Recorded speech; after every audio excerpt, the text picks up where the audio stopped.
বাড়িতে যদি ফ্রিজের এই রকমের ভাঙা ড্রয়ার থাকে তাহলে সেগুলোতে কখনোই গাছ লাগাবেন না। তবে আমি কেন লাগাইছি সেই ভিডিওটি আপনাদের সাথে শেয়ার করব।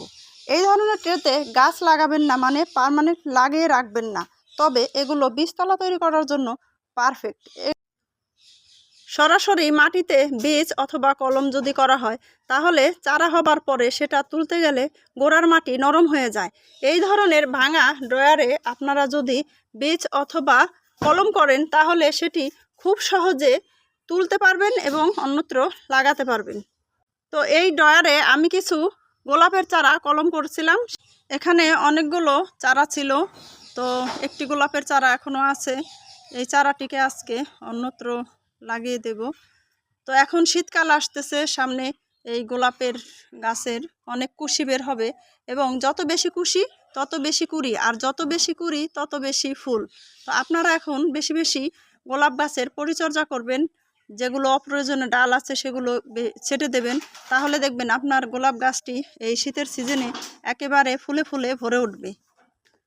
তো এবার দেখুন এই ধরনের ট্রেতে চারা করলে কত সুন্দর আপনি চারাটা তুলতে পারবেন।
এই গাছটির গুঁড়া পরিষ্কার করে দিছি আর এই ডালগুলো কেটে দিছি। তো এটা আসলে দেশি জাত গোলাপি রঙের ফুল হয়, তবে দেশি জাত হলো এটা কিন্তু অনেক বড় বড় ফুল হয় আর খুব সুন্দর মিষ্টি একটা ঘ্রাণও থাকে। তো পরবর্তীতে আমি আপনাদের দেখাবো এই গাছটি কীরকম হয়েছে।